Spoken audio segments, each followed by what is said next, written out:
All right, Rand, let me read you these specific instructions from producer Debo, because folks get mad when things don't go the way they think they're going to go. Find you the next. That's going to be the segment. And I'm going to read you the instructions from Debo. So please make note of this before you leave an angry comment, acting as if you didn't listen to this part of it. We're not trying to make a comp here based on play style, but making the comp based on expected and potential contributions as a rookie. So, and I'll even give you some of mine from last year. Let's see what I said last year. Finding the next last year. I'll do this quickly here. Finding the next. This is. You know what? You can take part in this game. This is actually pretty easy. The next C.J. Stroud coming into the 2024 season. I'll let you have your choice of guys. Who would you have taken from last year? Yeah. My mind is drawing a blank. I don't even know who was in last year's. I took Jaden Daniels. I got that one right. Oh, well, there you go. Rick took Caleb. Caleb felt like a home run. It felt like everything was set up for perfectly in Chicago. Turns out nothing was set up perfectly in Chicago. But Jaden, man, those guys crushed it. Cliff Kingsbury and Dan Quinn. Jaden Reed. I got that one wrong. I said Troy Franklin. Troy Franklin was okay. Rick said Ricky Pearsall. Pearsall balled out when he was healthy. I really missed on Puka Nacua, the next Puka Nacua. I really liked Bub Means coming out of Pitt. And I think he had a few catches for New Orleans, but we don't need to go any further than that. This is a tough one, man. It is tough. This is a tough because it's a lot of context that goes into it. So, all right. So the next Bo Nix, and a QB that's not at the top of the draft boards but can instantly contribute. And Bo Nix I was hugely surprised. Were you a Bo Nix guy a year ago? I was good with Bo Nix, and I thought that there was a little bit more there than what people believe, because I know in the scouting community people couldn't get the Auburn stuff, out of their head, and right. I'm not going to say people ignored what they saw in Oregon, but it was almost like proceed with caution, and I think everyone was wrong, with the exception of George Payton and Sean Payton and their staff. So. Yeah, they got that one right 100%. All right, who is the next Bo Nix? And again, fit's going to matter, but just not knowing where these young men end up. Who do you got? I went with Jackson Dart. Okay. Just because I feel like, again, we don't know where QB2 or the perceived QB2 is going to end up. Right. And so if Jackson Dart does fall in line to be QB3 and he's picked later, conventional wisdom says that he's going to go to a team with better talent and had a better record. Which I think was what happened with Bo Nix last year. He went to a team that had a little more talent than people gave credit to. And they're a very well-coached team. So I think Jackson Dart is a fit there for me. Yeah, absolutely. And the Broncos are so good now that we have trouble doing like 3-round mock drafts for Denver, because they have dudes that are pretty well stocked up and down the roster, because it starts, as you talk about, with George Payton and Sean, and then you get Bo Nix right. And then you got Evan Ingram, so you don't necessarily have to get a tight end in round 1. If you get Amari and Hampton in round 1, now they're really cooking. I went with big shocker here, Kyle McCord. I mean, you know, Homer. Oh, that's right, my homeboy, Kyle McCord. You know what's funny, Rain? I told him at the Shrine Bowl, I said, because I was a huge Spencer Rattler guy a year ago, I said, Kyle, you're my Spencer Rattler this year. And he looked at me like I had 3 heads. Like, man, I don't know what that means. I said, fair enough. I should have given that some context, but that's a good thing for you. So, but I think the point that you made for Jackson applies for Kyle, and maybe even to a little higher degree. If you end up backing up Brock Purdy in San Francisco or Matthew Stafford in LA, that's a great situation for you. If you go somewhere where you might have to play right away, that's less great. So it all comes down to context when we talk about these quarterbacks. But Bo Nix context could not have been more perfect for him, and you can say that for Michael Penix Jr. As well, who balled out for the Falcons. All right, the next all-world tight end, that's got to be the Brock Bowers Award. We saw this young man at the Miami Pro Day. Who are you going with? I went with Elijah Arroyo, and I just want to add my context here, just because this position is so tricky in terms of just being able to have such a huge impact. Right. Because if you go back to Kyle Pitts, his rookie year, and he caught for over 1,000 yards. I want to say that was the first time in 60 years that a rookie tight end had 1,000 yards receiving. And then 3 years later, Brock Bowers comes in and he lights it up as well. But I want to just make the point that neither one of those guys, both of those guys became the number one target in the passing game for their teams. I want to say Kyle Pitts, Calvin Ridley was out and only played, 5 games for them that year.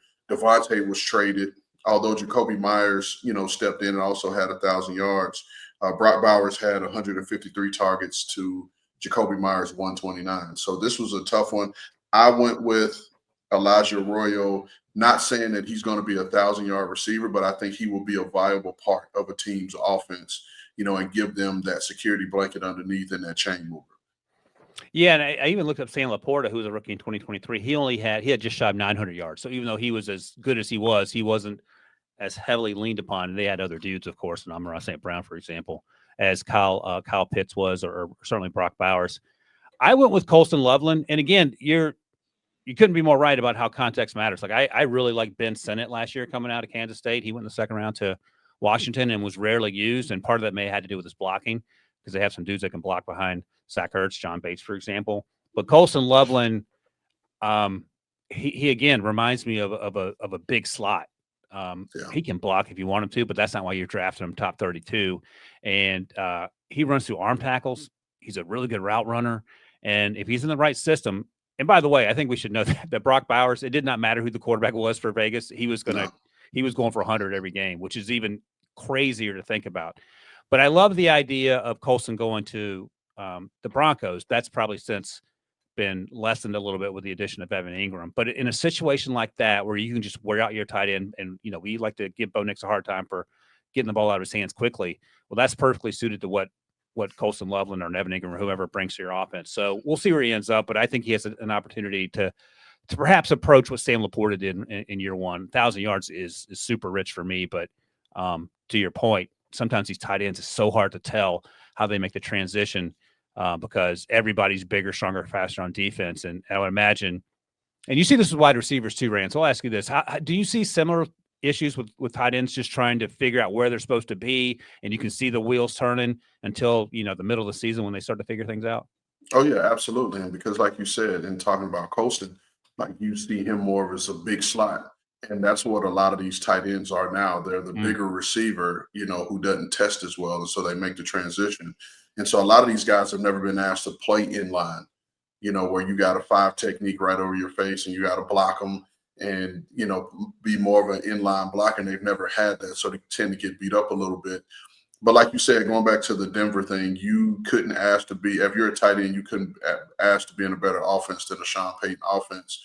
Because if you go back to his days in Dallas, where he had Jason Witten, you go to his days in New York, where he had Jeremy Shockey, and then he brought Shockey with him to New Orleans, and then it was Jimmy Graham. Like, the tight end plays a huge part in that offense. So that's a good call by you, Ryan. Thank you. I appreciate the positive reinforcement. All right, next up. Guys that slip with Rookie of the Year potential, and this is the Jared Verse Award, because Jared Verse, Leatu Latu was the first defensive player taken off the board last year in the middle of round 1, and Jared slipped a little bit to the bottom of round 1 to the Rams. And, when Les Snead or Sean McVay call your name, that probably means you're going to be a good player. So who is your Jared Verse nominee for 2025? My Jared Verse nominee, not to be confused with playing the same side of the ball, but I went with Shedeur Sanders. Because if Shedeur does indeed fall, particularly into, say, the 20s, or if one of the teams in the 20s trades up and get him, you're putting him in a good situation where he has talent around him, and he'll be in a position where he can win and have an impact on the game. So I went with Shedeur. Just to be clear, Jared Verse is an edge rusher, Shedeur's a quarterback. The point is that a guy who with potential Rookie of the Year opportunities slips in the first round. Let me ask you this. Let's say he lasts till 21 and Shedeur is drafted by the Steelers and Aaron Rodgers signs with the Steelers. Is the plan, if you're Omar Khan, all right, we're going to let Shedeur ease into this thing. Aaron Rodgers is going to be our guy in 2025. I can't imagine Aaron plays beyond that. And then Shedeur, with the understanding that it's his job in 2026 to compete for. Does that seem like a working game plan for the next 1 or 2 years? It could. Definitely can see that logic. But I would counter that logic and say, when has Mike Tomlin ever eased into anything? That's fair. So I think if they draft him in round 1, Because if I'm not mistaken, it was the same thing with Kenny Pickett. I think he was just thrown in there, Yep. year one. And so why not give him the same chance?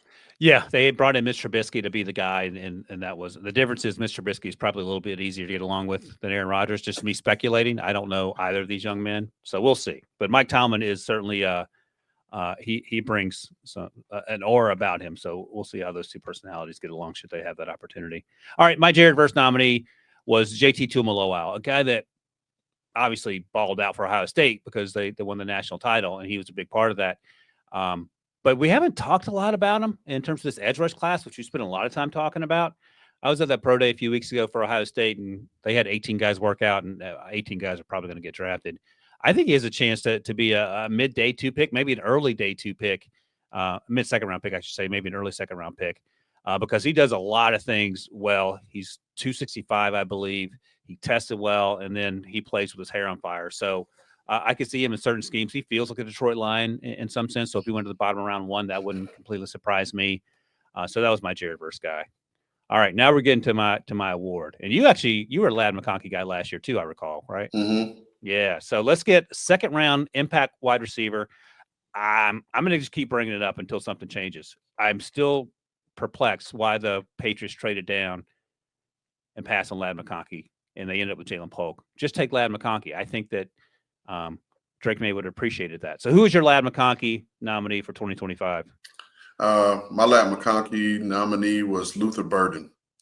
And I think Luther Burden, there are some arguments for him to be wide receiver 2 in this class. And I think there's a scenario where he slides a little bit just due to some inconsistencies in play over the last 2 years and maybe some off the field stuff. But I think you put this guy who has dynamic ability, he has run after the catch ability. He can do a lot of things. He can play outside. He can play inside. You get this guy going with the right quarterback and in the right system, I think he could put up some really big numbers very early. Yeah, and I'm with Emeka Egbuka, who didn't. I don't think he ran quite as fast as Luther. He ran 4.47 in his pro day, but he's another big slot. But he can play outside and incredibly good route runner. I think he's a young quarterback or an old quarterback, their best friend, because he's going to be exactly where he's supposed to be. He will block. He's a great teammate, so on and so forth.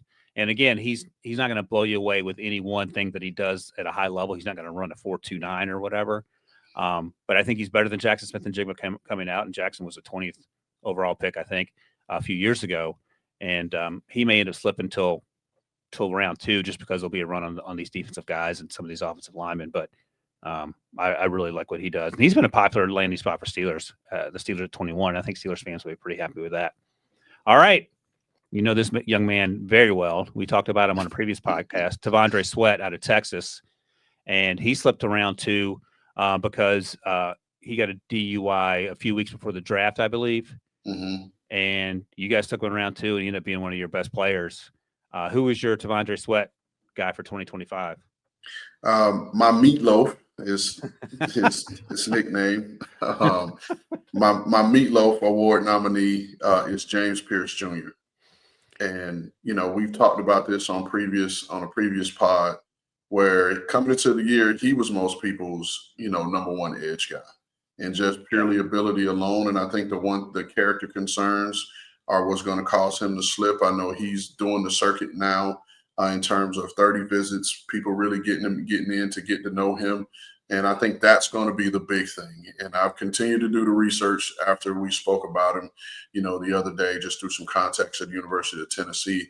And that's going to be the big thing for him, is finding the right landing spot for him where there's some balance for him and he continues to develop and mature. But man, you get this guy on the football field, he's lights out. He's athletic. You can move him around. You can make him your spinner, align him over the center, align him over the guard. You can rush him off the edge, and he can bring some dynamic pass rush ability to any team that he goes to. Yeah, he's special, and you're exactly right. If we were just looking at strictly on-field productivity, he feels like a top 10 guy. I went with Mike Green, and those are the two guys that we've sort of been talking about through this process, is having to sort through some off-field things. From the folks I've spoken with, it feels like there's less concern about Mike Green than James Pierce off the field. But on the field, these guys have been dominant at times, and we'll see how it ends up for them. But things went pretty well for T'Vondre Sweat because, as you've said before, you had him into the building. He was trying to make sure he made clear to everyone who would listen that he is all about football and he made a mistake. But going forward, he was locked in and had a really good rookie season, right? Yeah, correct. And again, it was work put in by our staff just in terms of getting to know him, getting to know the people that he surrounds himself with, and then just having a plan, for him. Shout out to my former assistant GM, Anthony Robinson, who met with him on a weekly basis to make sure that he was in line and that all phases of his game, just in terms of meeting with the position coach, strength staff, nutritionist, player engagement, his mom, like A-Rob did a really good job of keeping those things aligned, which helped, Sweat make the transition. And that's also the other important part. Like, these guys are 21, 22 years old, and I've said it all the time, man. I could have used someone like that help me hold my hand and get me through my early 20s because I made a lot of mistakes, but luckily cell phones hadn't been invented yet, so I was spared that. All right, let's do this is the Debo Award. His guy, Cooper DeJean, second-round pick, mostly because of he had a foot injury that didn't allow him to work out much in the pre-draft process, but I loved his tape, and then obviously he proved himself worthy of being much more than a second-round pick with the way he played down the stretch, especially in the Super Bowl. Who's your Cooper DeJean nominee for 2025?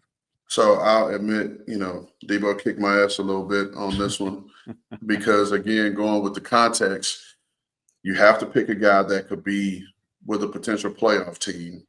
Yeah, let me actually be clear, Ran. Super Bowl hero was that's the Cooper DeJean angle here, not just a guy that slips because of the injury concern. But right, so a guy that you have to predict is going to make a big play in the postseason. And so with that said, you have to pick a guy who could potentially go to a team that will have a shot at the postseason, as well as play a position that will have an impact on a game, that people will vote to be a Super Bowl hero, right, if you will. So I went with Donovan Ezeraku from Boston College. If you look back and, at worst, I'll say he'll be your sub rusher. A guy that can come in that's fresh, that's young, that's spry, that's explosive, that's bendy. They can come in and make some plays for you in the sub packages. And I can see a guy like him closing out a game with a big sack, forced fumble that creates a turnover for your team and helps you win. So I went with him.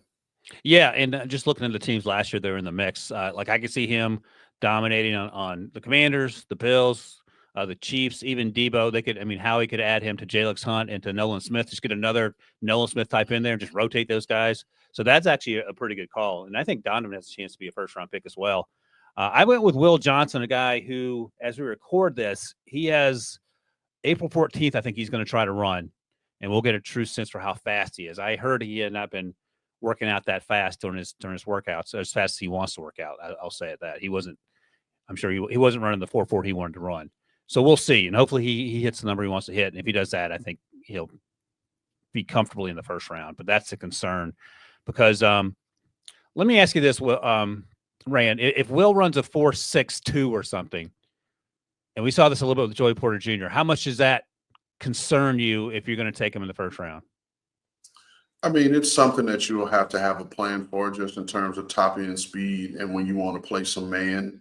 Yeah, and what you have to do. But I mean, if you look at, through the history of the game, and you can speak to it. I don't remember off the top of my head what Joey Porter Jr. ran, but if I'm not mistaken, Richard Sherman wasn't a top end speed fast guy, but he excelled in that cover 3 defense that he played in Seattle at the time, and it only helped him to have a Cam Chancellor and an Earl Thomas back there roaming, behind him so he could take more risk underneath. But I think Will Johnson will figure it out. No matter what he runs in the 40, I think he'll figure it out. I think he'll figure out how to play. And here's the thing. We don't know how fast he is. He knows what he's been running at Michigan all these years and leading up to it. We just don't know that. And so he's managed to get this far and be considered a first-round prospect with the speed he has. So I don't think it'll affect him so much as it'll shade us into what we think about it.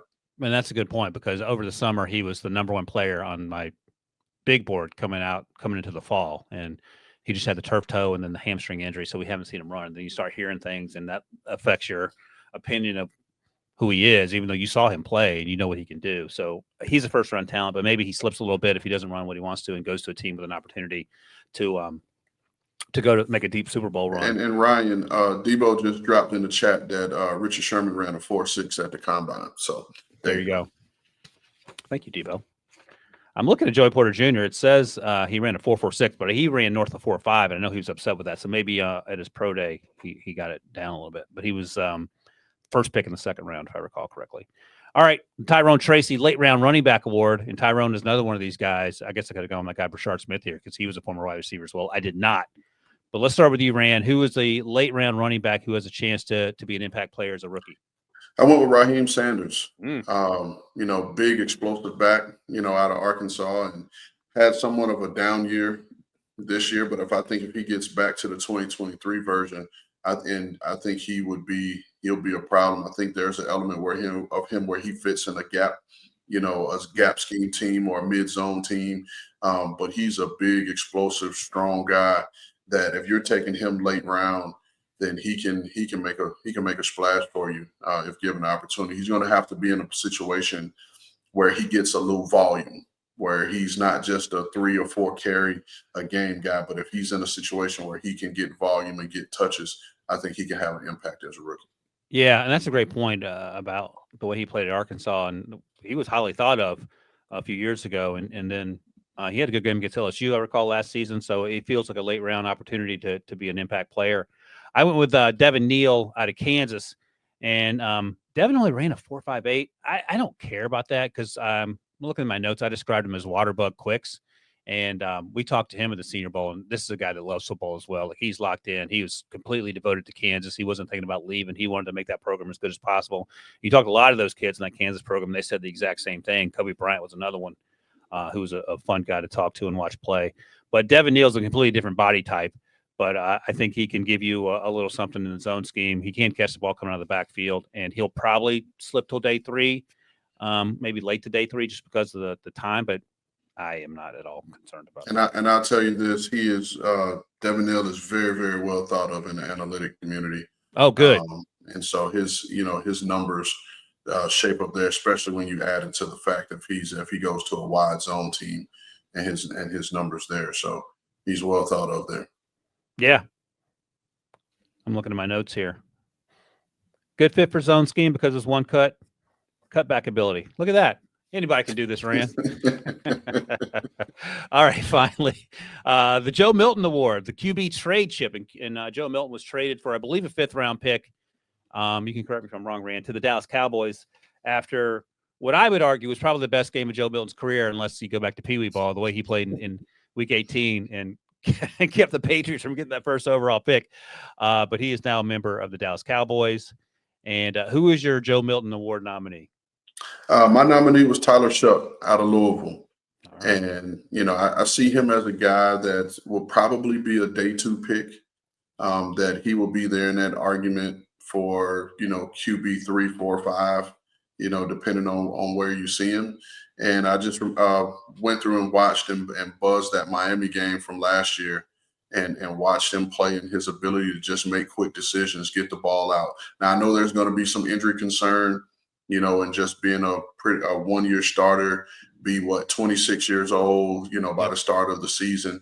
But I could see him going day 2 and then having a good preseason, and then a year from now, when a team elsewhere has a chance to get out of one of those big quarterback contracts, and reaching out and trading for him just because they had love for him in his pre-draft process. So that made a whole lot of sense for me in that Joe Milton category. Yeah, and it almost feels like what we thought was going to happen with Tanner McKee, Debo's guy, at Philly. We thought that he had an opportunity to get drafted because he plays well every preseason, and then he somehow sticks on the roster. They moved on from Kenny Pickett this time around, but Tanner McKee was another popular name that remains in Philly, but as a possible trade candidate. We're going to have a conversation, Debo. Make a note. I want to go deep dive on Tyler Shuck with Rand, because Rand, like a lot of guys I talked to in the league, are Tyler Shuck guys, and I don't see it. So maybe you can help me figure it out, because I don't want to crush the kid, but I'm just trying to get on the same page as everyone. All right, my Joe Milton nominee was Riley Leonard, and Riley Leonard he's athletic. And that's where you have to start the conversation. So you got to find a way to use him where he's going to feature his athleticism, because he doesn't have the best arm in the world. I didn't see the progress I was hoping to see at Notre Dame after he left Duke. But in terms of a Taysom Hill type, maybe you get there. But I think this was a tough one for me, because if you draft a kid in the first or second round, you're probably not going to move on from him. And then to me, Riley's a day 3 guy, but you have to find a role for him that maybe not just be strictly quarterback. So you have to talk him into being, doing things that maybe he's not accustomed to doing if you're trying to get the Taysom Hill thing out of him. So this is just me throwing a dart at the dartboard and hoping to get it right. So I'm glad you clarified. This was a tough one for me. And I'll say, going back to Tyler Shuck and my thought process with him, the thing I thought about in watching him and thinking about this exercise was when we were in San Francisco and we traded for Jimmy Garoppolo. And Jimmy G was a second-round pick. Now, granted, he was sitting behind Tom Brady, and there was no space for him to, ever beat out Tom per se.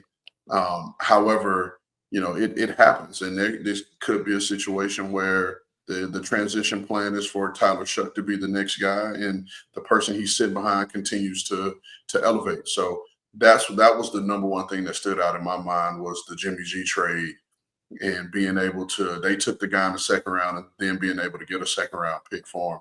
And obviously we saw where, the nice run Jimmy had in San Francisco.